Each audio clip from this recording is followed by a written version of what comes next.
Hello students, welcome back to Study Point. तो इस particular video में हम डिस्कस करेंगे 16th संस्कार, ठीक है, जो कि आपका फिलॉसफी का टॉपिक है। दर्शन शास्त्र का एक मुख्य विषय 16 संस्कार। 16 संस्कारों के बारे में हम इस वीडियो में डिस्कस करेंगे। तो जितने भी विद्यार्थी दर्शन शास्त्र से एमए कर रहे हैं उनके लिए भी वीडियो काफ़ी हेल्पफुल है। इसके अलावा जितने भी स्टूडेंट एमए हिस्ट्री कर रहे हैं तो सोशल कल्चरल हिस्ट्री जो आपका पेपर 1 रहने वाला है फर्स्ट सेम में, वहाँ पे भी ये टॉपिक आपको काम आएगा। इसके अलावा यूजीसी नेट के लिए जितने भी स्टूडेंट्स प्रिपेयर कर रहे हैं वहाँ पे भी आपके हिस्ट्री पोर्शन में ये टॉपिक आपका कवर हो जाएगा, 16 संस्कार। तो आइए देखते हैं 16 संस्कार में हमारे कौन कौन से संस्कार आते हैं और किस संस्कार में किस विषय के बारे में बात की गई है, ठीक है। और ये जो पीडीएफ है ये आपको हिंदी इंग्लिश दोनों ही लैंग्वेजेस में मिलने वाला है। टेलीग्राम पे जाकर के आप इसको डाउनलोड कर सकते हैं। टेलीग्राम चैनल का लिंक आपको यूट्यूब चैनल पे मिल जाएगा, अदरवाइज डिस्क्रिप्शन बॉक्स में मैं आपको लिंक प्रोवाइड करा दूँगी, ठीक है। तो देखते हैं 16 संस्कार आखिर होता क्या है। तो देखिए, जैसा कि सनातन हिंदू परंपरा में मनुष्य के जीवन में 16 संस्कार किए जाते हैं, ठीक है। अब इन संस्कारों की बात करें तो देखिए अलग अलग लोगों की अलग अलग धारणाएं हैं इनको लेकर के। कुछ का कहना है कि मोक्ष की प्राप्ति के लिए संस्कार ज़रूरी हैं, कुछ का कहना है कि एक साध्य जीवन को जीने के लिए इन संस्कारों का बहुत महत्व है। तो मेनली ये संस्कार जो होते हैं, अगर आप इनका एक थ्योरेटिकल मीनिंग देखेंगे तो संशोधन, परिशोधन, परिशुद्धि, आत्मा की शुद्धि, शरीर की शुद्धि और आपके विचारों की शुद्धि के लिए ये 16 संस्कार आवश्यक बताए गए हैं, ठीक है। तो हमारे शास्त्र पुनर्जन्म में आस्था और विश्वास को पोषित करते हैं और संस्कारों के माध्यम से जो जीव है वो इन तीनों ही चीज़ों को प्राप्त कर सकता है। तो किन तीनों चीज़ों की बात यहाँ पे की जा रही है। देखिए, जिस तरह से हम कहते हैं कि अपने मन को शांत रखने के लिए आपको अलग अलग योगासन की ज़रूरत होती है, उसी तरीके से कहा जाता है कि जीवन में मोक्ष की प्राप्ति के लिए आपको इन 16 संस्कारों की ज़रूरत या इन 16 संस्कारों को करना ज़रूरी बताया गया है। तो कुल मिलाकर के अगर हम इसको कंक्लूड करें तो मोक्ष की प्राप्ति के पर्पस से 16 संस्कारों को ज़रूरी माना गया है। इसके अलावा देखिए अलग अलग बुक्स में आपको थ्योरी में काफ़ी सारे रीजंस है, काफ़ी सारे अलग अलग थॉट्स मिल सकते हैं। तो संस्कार के माध्यम से हम दोष मुक्त भी हो सकते हैं, ठीक है। और अगर आप इनको फॉलो करते हैं तो कहते हैं कि जितने भी 84 लाख योनियों में आप घूम रहे हैं या फिर जीवन मरण का जो बंधन है, इससे आपको मुक्ति मिल जाएगी, आपकी आत्मा का शुद्धिकरण हो जाएगा, ये सारी चीज़ें। तो संस्कार मनुष्य के लिए आवश्यक नियम माना गया है, साथ ही इसका पालन करना भी ज़रूरी बताया गया है। और जो भी व्यक्ति इसका पालन नहीं करते हैं, 16 संस्कारों का पालन नहीं करते हैं, कहा जाता है उनका जीवन जो है वो अधूरा रह जाता है, ठीक है। तो इस तरीके की काफ़ी सारी धारणाएँ हैं जो आपको अलग अलग पुस्तकों में मिल जाएंगी, ठीक है। यहाँ पर हम काफ़ी ब्रीफ में डिस्कस करेंगे। पहला जो संस्कार आता है वो आता है हमारा गर्भाधान, ठीक है। जो गर्भाधान संस्कार होता है वो हिंदू परंपरा में बच्चे के जन्म से पहले 4 संस्कार और जन्म के बाद जो 11 संस्कार हैं और मृत्यु के बाद 1 संस्कार किया जाता है, उसी में आपका आता है गर्भाधान।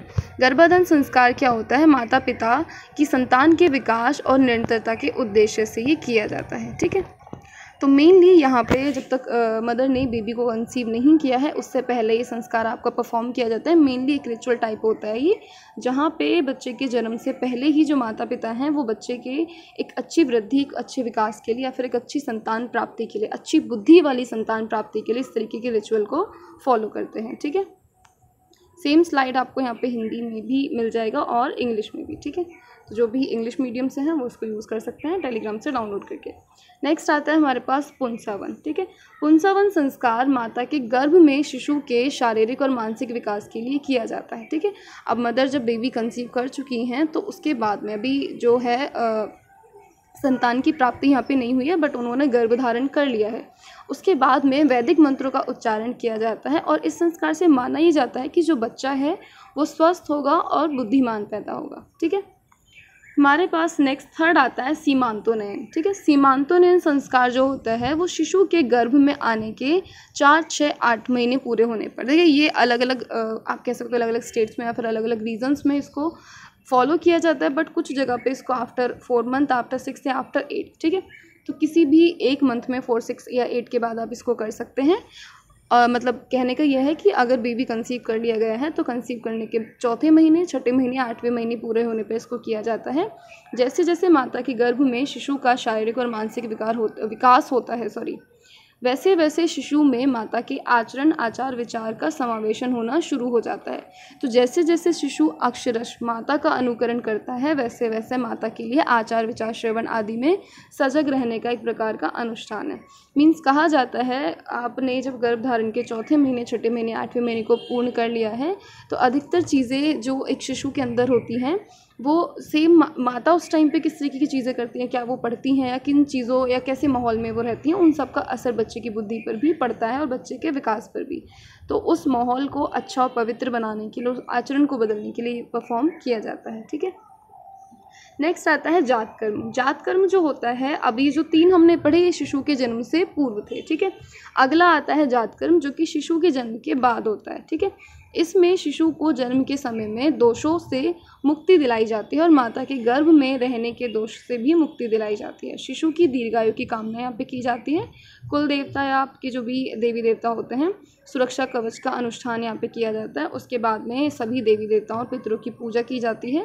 मतलब जिस भी टाइप से अलग अलग रीजन्स में ये रिचुअल परफॉर्म होता है वो मतलब जिसके देखिए जो भी इष्ट देव हैं उनकी पूजा की जाती है। उसके बाद पितरों की पूजा की जाती है और फिर शिशु को क्या किया जाता है, उसके होठों पर घी या शहद का स्पर्श कराया जाता है और उसका जो नाभि दंड है वो काट दिया जाता है। ठीक है, नेक्स्ट आता है नामकरण। तो ये आपने सभी ने सुना होगा और मोस्टली ये परफॉर्म होता है। देखिए बाकी सारे भी परफॉर्म होते हैं बट हम कह सकते हैं एक जो रेगुलर बेसिस पे या जो आप कह सकते हो मोस्टली अवेयर्ड या जिनके बारे में मोस्टली सभी जानते हैं उसमें से एक आता है आपका नामकरण। तो ये जो संस्कार है शिशु के जन्म के 11वें दिन पे किया जाता है और विद्वान ब्राह्मण जन्म की जन्म पत्रिका तैयार करते हैं इस दिन पे और उसी के अनुसार यहाँ पे शिशु का नामकरण किया जाता है। ठीक है, नेक्स्ट आता है हमारे पास 6th निष्क्रमण। निष्क्रमण जो होता है इसका मतलब होता है बाहर जाना। यहाँ पे बच्चे के जन्म के बाद चौथे महीने में बच्चे को पहली बार घर से बाहर ले जाया जाता है। और देखिए कुछ जगह पे इसको परफॉर्म किया जाता है बट एक अलग तरीके से कि घर से बाहर ना ले जा करके उसको धूप दिखाई जाती है, घर में ही एक खुले वातावरण में उसको प्रवेश दिया जाता है। ठीक है, इस समय उसे पंच महाभूत पृथ्वी, जल, तेज, वायु और आकाश के दर्शन कराए जाते हैं जो कि बच्चे के स्वास्थ्य और खुशहाली की प्रार्थना के लिए किया जाता है।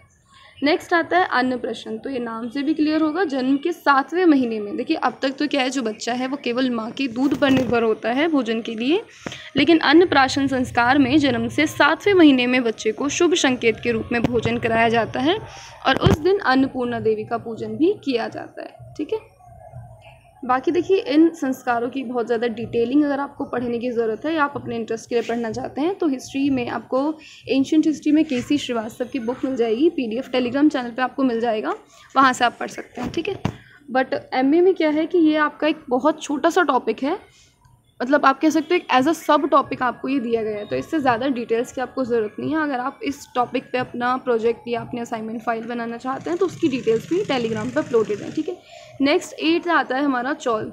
चौल जो होता है जन्म से 1 से 3 से 5 वर्ष की आयु, ठीक है, 1 से 3 या फिर 5 वर्ष की आयु के बीच में कराया जाता है। इसको आप मुंडन संस्कार के नाम से भी जानते हैं। ठीक है,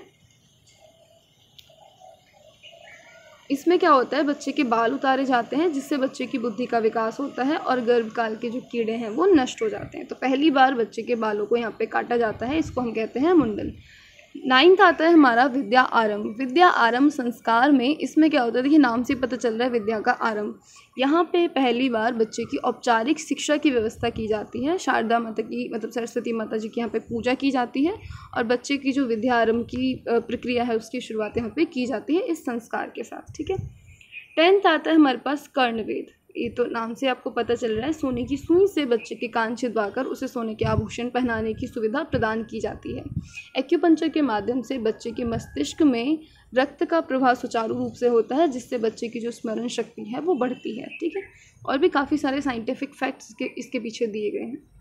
11th आता है उपनयन संस्कार। जिन्होंने भी हिस्ट्री में वैदिक कल्चर को पढ़ा है उन्होंने उपनयन संस्कार को पहले भी पढ़ा होगा। इस संस्कार में क्या होता है, गुरु के समक्ष 3 परत वाला सूती धागा स्वीकार किया जाता है और जिसे यज्ञोपवीत के नाम से जाना जाता है। यज्ञोपवीत को स्वीकार करने के बाद में और उस धागे को पहनने के बाद में व्यक्ति को द्विज कहा जाता है और माना जाता है कि यहाँ से व्यक्ति के बच्चे की दूसरे जन्म का एक पड़ाव शुरू होता है। ठीक है, या फिर बच्चे का दूसरा जन्म इस समय को या फिर इस प्रक्रिया को माना जाता है। यज्ञोपवीत की गांठ में ही ब्रह्मा विष्णु शिव का निवास माना गया है, मतलब उस धागे में जो गांठिया पड़े हुए हैं उनको ब्रह्मा विष्णु शिव के निवास के रूप में भी माना गया है। और 9 सूत्रों में ओमकार, अग्नि, शेष, चंद्र, पितृ, प्रजापति, अग्नि, सूर्य, विष्णुदेव और आदि का पूजन किया जाता है। ठीक है, ये वैदिक पीरियड में जो शिक्षा ग्रहण की प्रणाली थी उसमें ये संस्कार किया जाता था।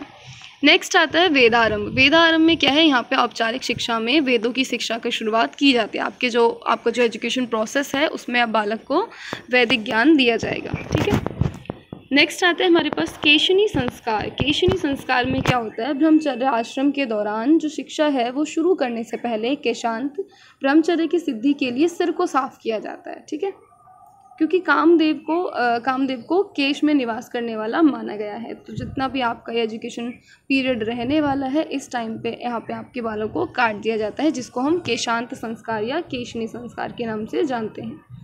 तो कहा जाता है कि एक अच्छे फोकस के लिए इस रिचुअल को फॉलो किया गया है ताकि आप अपने बालों की वजह से डिस्ट्रैक्शन फील ना करें। ठीक है, नेक्स्ट आता है 14वां संस्कार समापवर्तन।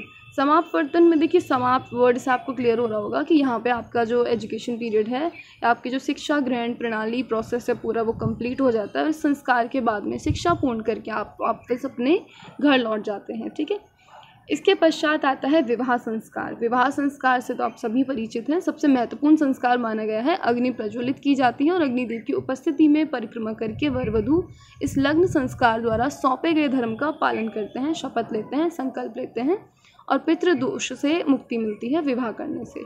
तो इसलिए भी विवाह को अनिवार्य बताया गया है। ठीक है, लास्ट जो हमारे पास आता है अंत्येष्टि संस्कार। इस संस्कार में क्या है, मानव शरीर को छोड़ने के बाद लग्न संस्कार के समय जलाई गई अग्नि को घर से शमशान ले जाया जाता है और वहाँ शरीर को अग्नि में समर्पित कर दिया जाता है।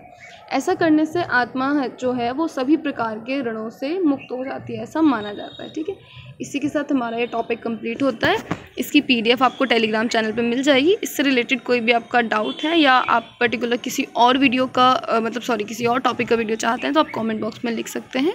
मिलते हैं फिर नेक्स्ट वीडियो में।